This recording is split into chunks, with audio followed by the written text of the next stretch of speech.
राधे राधे दोस्तों आज की वीडियो में हम आपको बताएंगे कि गरीबी क्यों आती है और हम अमीर कैसे बने। इस वीडियो को अंत तक देखें। अगर अभी तक आपने हमारे चैनल मोटिवेशनल शॉर्ट स्टोरीज को सब्सक्राइब नहीं किया है तो जल्दी से सब्सक्राइब करके नोटिफिकेशन बेल ऑन कर ले ताकि आप कन्हैया से जुड़ी कोई वीडियो मिस ना करें। दोस्तों, यह बात 100% सत्य है कि कोई व्यक्ति गरीब नहीं होता, उसकी सोच ही उसे गरीब कर देती है। क्योंकि जो इंसान जिस प्रकार या जितनी बड़ी सोच रखता है उसे उतनी सफलता प्राप्त होती है। इंसानों की सोच में बस इतना सा ही फर्क होता है कि कोई व्यक्ति खुली आंखों से सपना देखते हैं तो कोई व्यक्ति बंद आंखों से। दोस्तों, आज इस वीडियो के माध्यम से हम उन बातों को बताएंगे जिससे आप एक ऐसी सोच विकसित करेंगे जिससे अपनी गरीबी को हमेशा के लिए समाप्त कर सकेंगे और फिर जीवन में कभी भी नहीं देखनी पड़ेगी। तो चलिए अब आपका ज्यादा समय ना लेते हुए वीडियो को शुरू करते हैं। वीडियो शुरू होने से पहले कमेंट में जय श्री राधे कृष्णा जरूर लिखें। दोस्तों, एक समय की बात है, एक गुरु और शिष्य साथ में कहीं जा रहे थे। चलते चलते वह एक बड़े से खेत के पास पहुंचे। उन दोनों को प्यास सताने लगी तो उन्हें खेतों के बीचों बीच एक टूटा फूटा घर दिखाई देता है। अब गुरु और शिष्य दोनों लोग उसे घर के पास पहुंच जाते हैं और घर के दरवाजे पे दस्तक है तो थोड़ी ही देर में दरवाजा खुलता है और अंदर से एक व्यक्ति निकलता है जिसके साथ में उसकी पत्नी एवं 3 बच्चे भी आते हैं जो बहुत ही फटे पुराने कपड़े पहन रखे थे। गुरुजी उन लोगों से विनम्र आवाज में कहते हैं कि पानी मिलेगा क्या? बहुत ही जोर से प्यास लगी है।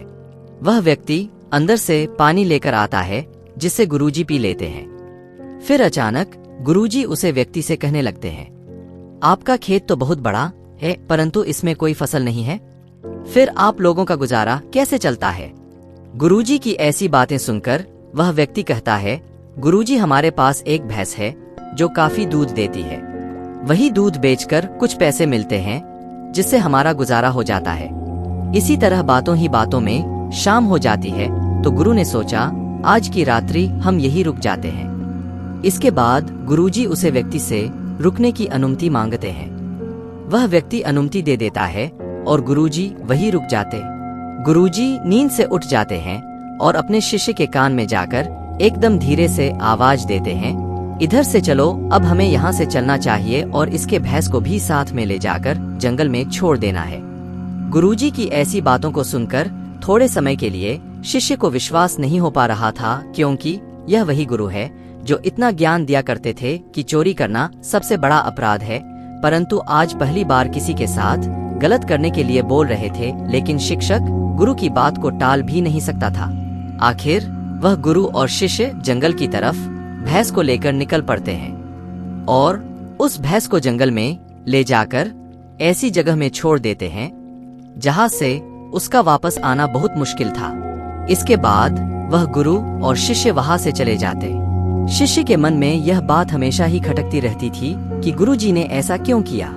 लगभग 10 वर्ष गुजर जाने के बाद शिष्य ही एक बड़ा गुरु बनता है तो उसके मन में विचार आता है कि क्यों ना उस व्यक्ति से मिला जाए जिसकी भैंस जंगल में छोड़ दी थी और उसकी कुछ आर्थिक मदद ही कर देंगे ताकि उसकी आगे की जिंदगी खुशहाल हो सके। इसी विचार से वह निकल गया और कुछ ही समय में उसे व्यक्ति के पास पहुंच गया।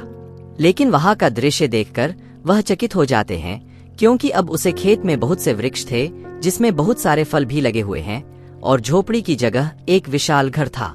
यह सब देखकर वह शिष्य मन में विचार करने लगा कि हो सकता है भैंस के चले जाने के कारण वह व्यक्ति सब कुछ बेचकर यहाँ से चला गया होगा और यही सोचते हुए वापस लौटने लगते हैं। तभी उसकी नजर उस व्यक्ति पर पड़ती है तो वहीं से उस व्यक्ति के पास जाकर कहते हैं, शायद आप हमें ना पहचानते हैं लेकिन कई वर्षों पहले मैं आपसे मिला था।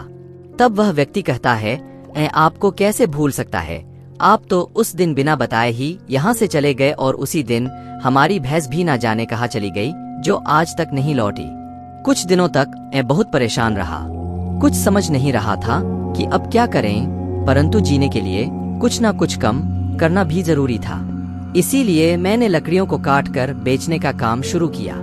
जो भी पैसे मुझे मिले उसे मैंने अपने खेतों में खर्च करके फसल उगा लिया। फसल बहुत अच्छी हुई जिसे मैंने फलों का एक बगीचा लगवा दिया। जिस बगीचे में बहुत अच्छे फल लगे और आज मैं शहर का फल बेचने वाला सबसे बड़ा व्यापारी हो गया, लेकिन यह सब कुछ कभी नहीं हो पाता अगर वह भैंस यहाँ से नहीं गई होती, क्योंकि उसी भैंस के कारण मैं कोई दूसरा कार्य नहीं करना चाहता था। लेकिन आज मैं अपनी जिंदगी से बहुत खुश हूँ और शहर का सबसे बड़ा व्यापारी भी हूँ। यही बात सुनकर शिष्य कहता है, यह कार्य तो तुम पहले भी कर सकते थे। तब वह व्यक्ति बोला, कर तो सकता था, परंतु उस समय मेरी जिंदगी बिना मेहनत किए भी चल रही थी। इसी कारण मुझे कभी इस बात का एहसास ही नहीं हुआ कि मैं भी कभी कोई दूसरा काम कर सकता है। यही कारण है कि मैंने कभी कोशिश नहीं की। लेकिन भैंस के जाने के बाद मुझे इस बात का एहसास होने लगा कि मैं कोई दूसरा कार्य भी कर सकता हूँ, और मैंने उसी समय यह निश्चय किया कि अब अपनी जिंदगी में जो कुछ भी करूँगा अपने दम पर करूँगा, और इसी संकल्प की वजह से आज इस मुकाम पर पहुँचा हूँ। दोस्तों, इस कहानी को सुनकर इस बात को सोचना चाहिए कि कहीं आपके भी जीवन में कोई रुकावट नहीं है, और अगर कोई रुकावट है तो उससे आगे बढ़ने का प्रयास कीजिए। मित्रों, एक बार की बात है, एक गरीब ब्राह्मणी थी। वह रोजाना भिक्षा से जो मांग कर लाती उसी से अपना पालन पोषण करती थी, परंतु एक बार उसे लगातार काफी दिनों तक कुछ भी भिक्षा से नहीं मिला। एक दिन पूरा दिन घूमते घूमते शाम को उसे खाने के लिए 2 मुट्ठी चने मिले। जब वह कुटिया में पहुंची तब रात हो चुकी थी। ब्राह्मणी ने सोचा, अब मैं इस अनाज को नहीं खाऊंगी, सुबह भगवान को भोग लगाकर ही इस अनाज को ग्रहण करूंगी। यह सोचकर कई दिनों से भूखी प्यासी वह ब्राह्मणी केवल पानी पीकर ही सो गई। रात में 2 चोर उस ब्राह्मणी की कुटिया में आए। उन्होंने बुढ़िया की कुटिया में सब जगह देखा, उन्हें कुछ नहीं मिला, परंतु अंत में उन्हें वे 2 पोटलियां मिल गई जिसमें ब्राह्मणी ने दान से मिला हुआ अनाज रखा हुआ था। चोरों ने समझा कि इसमें ब्राह्मणी ने कोई धन छुपा कर रखा हुआ है। वे उसे लेकर वहां से भाग गए। इतने में ब्राह्मणी की नींद खुल गई। ब्राह्मणी ने देखा कि उसकी पोटलियां वहां पर नहीं है। ब्राह्मणी बहुत निराश हो गई। ब्राह्मणी ने मन ही मन परेशान होकर श्राप दिया, जो भी व्यक्ति मेरे उन चनों को खाएगा वह भी मेरी तरह गरीबी का जीवन व्यतीत करेगा। चोर भागते भागते संदीपन ऋषि के आश्रम में पहुंच गए, जहां पर भगवान श्री कृष्ण और सुदामा विद्या ग्रहण किया करते थे। वहां पर आश्रम में जब उन्होंने लोगों को देखा तो वे लोग वहां से भाग गए। भागते भागते उनकी वह अनाज की पोटलियां वहीं पर छूट गई। जब सुबह भगवान श्री कृष्ण और सुदामा जंगल में जाने लगे तब ऋषि पत्नी ने वे चनों की पोटलियां सुदामा को देते हुए कहा कि भूख लगने पर इन्हें खा लेना। सुदामा अंतर्यामी थे, वे जानते थे कि ये चने की पोटलियां ब्राह्मणी की है, और ब्राह्मणी ने इन चने खाने वाले व्यक्ति को गरीबी का जीवन व्यतीत करने के लिए श्राप दिया है। अगर मेरे मित्र श्री कृष्ण, जिन्होंने पूरी सृष्टि की रक्षा करनी है, वहीं अगर दरिद्र हो जाएंगे तो सृष्टि की रक्षा कैसे हो पाएगी। इसीलिए सुदामा ने सारे ही चने अकेले खा लिए और भगवान श्री कृष्ण को वे चने नहीं दिए। उसी श्राप के कारण सुदामा को गरीबी का जीवन व्यतीत करना पड़ा। महाभारत के अनुशासन पर्व में कहा गया है, दानेन भोगी भवति, यानी उदारता से भोग प्राप्त होता है। भूखा और गरीब आदमी घर के द्वार पर भोजन मांगने आए और उसे दूधकार करके भगा देना महापाप माना गया है। जो पुरुष अपनी पत्नी के साथ बुरा व्यवहार करते हैं, उनके साथ कटु वचन बोलते हैं और मारपीट करते हैं, उन घरों में अधिक समय तक लक्ष्मी नहीं रहती है। पुराणों में लिखा है कि जहाँ गृह लक्ष्मी यानी घर की स्त्री का अनादर होता है, वहाँ अधिक समय तक देवी लक्ष्मी नहीं रहती है, यानी वहाँ गरीबी आते देर नहीं लगती है। मदिरा और जुआ को सर्वनाश का कारण माना गया है। इसका उदाहरण महाभारत में प्रत्यक्ष दिखाया गया है। जुआ खेलने के कारण चक्रवर्ती सम्राट युधिष्ठिर को अपना राजपाट गंवाना पड़ा और अंत में पत्नी तक को दाव पर लगाना पड़ गया। परस्त्री गमन को महापाप माना गया है। बाली से लेकर रावण तक और रामायण से लेकर महाभारत तक इसके अनेक उदाहरण मिलते हैं, जिनमें परस्त्री पर कुदृष्टि डालने के कारण धन संपन्न व्यक्ति भी दरिद्र हो गए। अहिल्या पर कुदृष्टि डालने के कारण देवताओं के राजा इंद्र को भी अपना राजपाट गंवाकर सामान्य मनुष्य की तरह भटकना पड़ा था। इसलिए शास्त्र कहता है कि ये 5 ऐसे महापाप हैं जो लोक परलोक और अगले कई जन्मों तक मनुष्य को दरिद्र बना देते हैं। इसलिए इनसे बचना चाहिए। प्रत्येक व्यक्ति के जीवन में अच्छे और बुरे समय आते रहते हैं। अच्छे समय की तो चर्चा सब लोग करते हैं, लेकिन बुरे समय के बारे में प्रायः सभी चर्चा करते हैं। अक्सर लोग कहते हैं कि मेरा समय बहुत खराब चल रहा है, समझ नहीं आ रहा कि क्या किया जाए, कैसे अपने बुरे समय को अच्छे समय में बदलूं। लेकिन सच तो यह है कि दो चीजें ऐसी हैं जिसे बुरे समय में करने चाहिए। एक बहुत ही गरीब किसान था। वह था तो बहुत गरीब, लेकिन मेहनती और खुश था।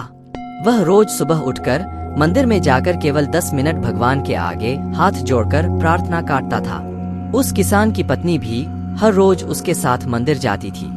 प्रार्थना करके वह सारा दिन अपने खेतों में काम करता। उसका जीवन बहुत अच्छा चल रहा था। अपनी मेहनत से वह कुछ ज्यादा तो नहीं कमा पाता था, लेकिन फिर भी जितना भी कमाता था उसमें से कुछ पैसे लोगों की भलाई में लगा देता था।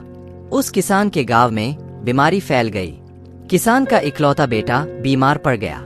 किसान के गांव में इस बीमारी की इलाज के लिए कोई अच्छा डॉक्टर नहीं था। पास के शहर में उस बालक को ले जाया गया। शहर के इस अस्पताल का इलाज बहुत ही महंगा था। उस बेचारे किसान के लिए अस्पताल और डॉक्टर का खर्चा आदि दे पाना बहुत ही मुश्किल था। किसान दिन प्रतिदिन हिम्मत हारता जा रहा था। एक दिन अस्पताल में बैठे बैठे वह इतना हताश हो गया कि वह जोर जोर से रोने लगा। साथ ही कहने लगा, पता नहीं किस चीज का बदला भगवान मुझसे ले रहे हैं। कभी वह खुद को कोसता तो कभी भगवान को, लेकिन किसान की पत्नी को भगवान पर अटूट विश्वास था, लेकिन किसान को आशा की कोई किरण नजर नहीं आ रही थी। अस्पताल के कुछ दूरी पर ही मंदिर था। किसान की पत्नी हर रोज उस मंदिर में प्रार्थना करने जाती थी, लेकिन किसान का मन प्रार्थना करने का नहीं करता था। डॉक्टर ने उस किसान से कहा, बच्चे के इलाज के लिए 10,000 की आवश्यकता है, पर किसान के लिए इतनी बड़ी रकम इकट्ठा कर पाना मुश्किल था। किसान की पत्नी अब भी मंदिर जाती थी। वह भगवान के आगे हाथ जोड़कर प्रार्थना करती कि उसका पुत्र ठीक हो जाए। मंदिर में एक सेठ आया। उसने किसान की पत्नी को कहा कि उसने किसान की बात उस दिन अस्पताल में सुनी थी। सेठ को बातों ही बातों में पता चला कि किसान को 10,000 रुपए की जरूरत है। इस पर सेठ ने अपनी जेब से 10,000 निकालकर देते हुए बोला कि उसके पास इतने रुपए ही है। साथ ही सेठ ने कागज पर अपना पता लिखते हुए कहा, अगर उनको और पैसों की आवश्यकता हो तो वे बेहिचक मांग लें। महिला ने उत्तर दिया, इस कागज की कोई आवश्यकता नहीं है। वो जानती है कि ये पैसे उसको किसने भिजवाए हैं। जिसने उसे ये पैसे दिए हैं वह परमात्मा उसका हमेशा ख्याल रखेंगे। इसे कहते हैं अटूट विश्वास। ये सबसे जरूरी चीज है जिसे हम अक्सर खो देते हैं। भगवान श्री कृष्ण गीता के 9वें अध्याय के 22वें श्लोक में कहा है कि जो मनुष्य मेरे पर मन लगाते हैं, मेरा ध्यान करते हैं, मैं उनको वह प्रदान करता हूँ जो उनके पास नहीं है। साथ ही जो उनके पास है, मैं उनकी रक्षा भी करता हूँ। इसलिए यह बहुत जरूरी है कि हम अपने बुरे वक्त में परमात्मा पर भरोसा रखें। इसके अलावा गीता के दूसरे अध्याय के 14 श्लोक में कहा है कि सुख और दुख का भाव इंद्रियों से निकलता है। ये मौसम के समान है, यानी ये सुख और दुख दोनों ही हमेशा नहीं रहेंगे। इसीलिए हमें सुख और दुख का समान भाव से सामना करना चाहिए।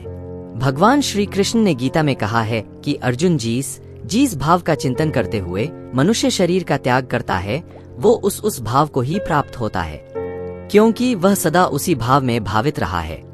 हम रात को जिस ख्याल में सोने जाते हैं, सुबह उठते ही सबसे पहला ख्याल वही आता है, क्योंकि रात भर चित्त में वही ख्याल तैरता रहता है और अंत समय में व्यक्ति के मन में जो भाव रहता है, शरीर छोड़ने के बाद उसकी जीवात्मा उसी भाव में बनी रहती है, और यदि उसको नया जन्म मिलना होता है तो भी उसी भाव के आधार पर मिलता है। लेकिन अब प्रश्न उठता है कि अंत समय में व्यक्ति के अंदर भाव क्या होता है। इसके लिए कहा है कि जो व्यक्ति हमेशा जिस भाव में बना रहता है, वही भाव उसको अंत समय में भी आता है। हमें सावधान रहकर अपने भाव को शुद्ध करते रहना चाहिए, क्योंकि ना जाने कब अंतिम समय आ जाए। लक्ष्मी की पूजा आराधना हर मनुष्य करता है जिसे धन की चाह होती है, लेकिन जरूरी नहीं है कि हर इंसान को धन की प्राप्ति हो या फिर हर इंसान धनवान बन जाए। इसी सवाल का जवाब मांगने एक बार स्वयं इंद्रदेव माता लक्ष्मी के समीप गए और उनसे पूछा, माता आपकी पूजा अर्चना तो हर व्यक्ति करता है, फिर ऐसा क्यों है कि कोई मनुष्य अमीर है और कोई गरीब? इसके जवाब में माता लक्ष्मी ने कहा कि हर व्यक्ति गरीब अमीर अपने कर्मों से बनता है और उससे भी ज्यादा जरूरी है कि जो मेरी पूजा अर्चना करता है वो उसका मान सम्मान भी बनाए रखें। कहने का तात्पर्य यह है कि अगर आप माता की आराधना पूरे श्रद्धा से नहीं करेंगे तो आपको कोई लाभ नहीं मिलेगा। इसके अलावा माता लक्ष्मी ने एक बात और इंद्रदेव को बताई थी जो सबसे ज्यादा महत्वपूर्ण है। लक्ष्मी माता का वास उस घर में संभव नहीं है जहां दिन रात क्लेश का माहौल हो। लक्ष्मी माता ने स्वयं इंद्रदेव को बताया था कि कोई व्यक्ति चाहे कितनी ही मेरी पूजा अर्चना क्यों ना कर ले, लेकिन मैं उस घर में नहीं रह सकती जहां शांति ना हो। लक्ष्मी का वास वही होता है जहां सुख शांति हो और परिवार में लोग मिलजुल कर रहते हो। लक्ष्मी माता का वास वहां नहीं होता जिस घर में दिन रात क्लेश का माहौल हो और लोग लड़ाई झगड़े में ही लगे रहते हो। इसलिए अगर आप भी अमीर और धनवान बनना चाहते हो तो अपने घर में शांति बनाए रखें और कभी भी किसी प्रकार का कोई क्लेश ना करें, अन्यथा लक्ष्मी माता रूठ कर आपके घर से जा सकती है। जहां गृहस्वामिनी का सम्मान नहीं होता है, गृह लक्ष्मी उस घर को भी त्याग देती है। लक्ष्मी माँ ने कहा, मेरा एक रूप अन्य भी है। कुछ लोग क्रोध आने पर भोजन की थाली फेंक देते हैं। इस तरह की आदत धन, वैभव एवं पारिवारिक सुख के लिए नुकसानदायक होती है। जहां अन्य का किसी भी रूप में अपमान होता है, वहां भी मैं नहीं रहती। भगवान श्री कृष्ण ने भागवत गीता में मनुष्य के कल्याण हेतु बहुत ही महत्वपूर्ण बातें बताई है। श्री कृष्ण ने हजारों वर्षों पहले जो ज्ञान अर्जुन को दिया था, आज के समय में भी वह उतना ही महत्वपूर्ण और प्रभावशाली है, इस बात पर कोई संदेह नहीं है। श्री कृष्ण के अनुसार इस संसार में प्रत्येक मनुष्य धनवान बनने की कामना से कर्म करता है। वह धन पाने के लिए तरह तरह के प्रयास करता है। कभी कभी वह धन के लिए इतना अधिक लालची हो जाता है कि उसे पाने के लिए कोई आपराधिक कृत्य भी कर डालता है। श्री कृष्ण कहते हैं कि मनुष्य को यह छूट है कि वह न्याय के मार्ग पर चलकर धन प्राप्त रहे, उस धन का उपभोग भी स्वयं करें, किंतु अन्याय से धन कमाना मनुष्य के पतन का कारण बनता है। ऐसा मनुष्य जीवन भर दुखी और असंतुष्ट रहता है। चाहे उसे कितना ही धन प्राप्त क्यों न हो, वो उसे कभी संतुष्टि नहीं दे सकता, क्योंकि एक लालची मनुष्य की तृप्ति कभी नहीं होती है। साथ ही भगवान श्री कृष्ण ने मनुष्य के ऐसे 4 लक्षणों के बारे में बताया है जो जीवन में कभी धनवान नहीं बन सकते, अर्थात लक्ष्मी ऐसे मनुष्य के पास कभी नहीं आती है। ऐसे मनुष्य स्वयं की मूर्खता के कारण जीवन भर गरीब रहते हैं। ये ना तो ज्ञान प्राप्त कर पाते हैं और ना ही ईश्वर की भक्ति से मोक्ष प्राप्त करते हैं और ना ही धन प्राप्त कर पाते हैं। कलयुग में ऐसे मनुष्यों की संख्या सबसे अधिक होगी और इसी कारण से कलयुग में ज्यादातर मनुष्य दुखियों और निराश रहेंगे। सभी धन पाने के लिए उचित अनुचित सभी प्रकार के कार्य करेंगे। विद्या, प्रेम, दान, दया और सबसे अधिक महत्व धन को दिया जाएगा और कलयुग में मनुष्य धन को ही ईश्वर समझने लगेगा। धन तो बहुत अधिक महत्व देने वाले लोग अपने धन से सदा ही बुरे काम करेंगे। वे इसका उपयोग अच्छे कार्य करने में नहीं करेंगे। कलयुग में धनवान लोग दूसरों को दान देने से पहले खुद का पेट पालने के बारे में सोचेंगे और गरीब लोग सदा ही दूसरों का धन छीनने की इच्छा रखेंगे। तो चलिए जान लेते हैं श्री कृष्ण के अनुसार कलयुग में कौन सा मनुष्य दरिद्र और दुखी रहेगा। सबसे पहली बात, स्वयं को ज्ञानी समझने वाला। श्री कृष्ण के अनुसार कलयुग में दरिद्रता का सबसे बड़ा कारण ये होगा कि मनुष्य बिना पढ़े ही स्वयं को ज्ञानी समझेंगे। ऐसे मनुष्य न तो ज्ञान प्राप्त करेंगे और न ही ज्ञान को महत्व देंगे, किंतु थोड़ा सा ही ज्ञान प्राप्त हो जाने पर वह अहंकार से भर जाएगा और वह सबसे बड़ा ज्ञानी होने का दिखावा करेगा। ऐसा मनुष्य जीवन भर गरीब रहता है, क्योंकि अर्ध ज्ञान से ना तो उसके पास लक्ष्मी आती है और ना ही उसका कोई सम्मान करता है। दूसरी बात, बैठे बिठाए धन की कामना करने वाले लोग। श्री कृष्ण कहते हैं कलयुग में जो मनुष्य बैठे बिठाए धन पाने की कामना करेंगे, कोई कर्म ना करके भी लक्ष्मी के अभिलाषा रखेंगे। जो मनुष्य केवल भाग्य के भरोसे बैठा रहता है और कोई काम नहीं करता है, उसका भाग्य भी नष्ट हो जाता है। भाग्य कितना ही प्रबल क्यों ना हो, यदि कर्म ना किया जाए तो मनुष्य दरिद्र ही रहता है। इसलिए कोई भी कार्य ना करके लक्ष्मी के अभिलाषा रखना मूर्खता है। तीसरी बात, श्री कृष्ण कहते हैं दान से ही धन में वृद्धि होती है। जो मनुष्य धन संपत्ति प्राप्त करके भी दान नहीं करता है, उसका धन भी नष्ट हो जाता है। जो व्यक्ति दरिद्र होकर भी अपने सामर्थ्य के अनुसार कुछ न कुछ दान कर देता है, वह एक दिन अवश्य ही धनवान बनता है, क्योंकि अच्छे कर्मों का फल कभी व्यर्थ नहीं जाता है। लक्ष्मी का सदुपयोग करने पर वह कभी त्याग नहीं करती है। लक्ष्मी का दुरुपयोग करने वाले व्यक्ति का धन उसके नाश का कारण बनता है। एक मुट्ठी चावल ने सुदामा को प्रतिपत्ति बना दिया था, इसलिए मनुष्य को दान करने में कभी संकोच नहीं करना चाहिए। चौथी बात, विद्वानों का सम्मान। श्री कृष्ण कहते हैं, चाहे व्यक्ति गरीब हो अथवा धनवान हो, उसे विद्वानों का सम्मान अवश्य ही करना चाहिए। विद्वानों का अपमान करने वाले बड़े बड़े राजा महाराजा भी अपना राज्य खो देते हैं, क्योंकि लक्ष्मी ऐसे स्थान से दूर चली जाती है जहां पर विद्वानों का अपमान किया जाता हो। कलयुग में जो मनुष्य विद्वानों का अपमान करके मूर्ख लोगों का सम्मान करता है, वह सदा ही गरीब रहता है। श्री कृष्ण कहते हैं कि केवल धर्म के मार्ग पर चलकर ही धन प्राप्त करना परम कल्याणकारी है। दूसरों को क्षमा करना ही शांति प्राप्त करने का सर्वश्रेष्ठ उपाय है और ज्ञान प्राप्त करने से ही संतोष प्राप्त होता है। अहिंसा करने से ही मनुष्य को सुख प्राप्त हो सकता है। इसलिए किसी भी सांसारिक वस्तु का अधिक लालच नहीं करना चाहिए। ज्ञान को महत्व देने वाले मनुष्य का ही उद्धार होता है। तो आपको ये जानकारी अच्छी लगी होगी। वीडियो को लाइक जरूर करें। हर कमेंट में ही जय श्री कृष्ण और जय मां लक्ष्मी लिखिए। साथ ही चैनल मोटिवेशनल शॉर्ट स्टोरीज को सब्सक्राइब करना ना भूलें। आप सभी का धन्यवाद। जय श्री राम, जय श्री कृष्ण, राधे राधे।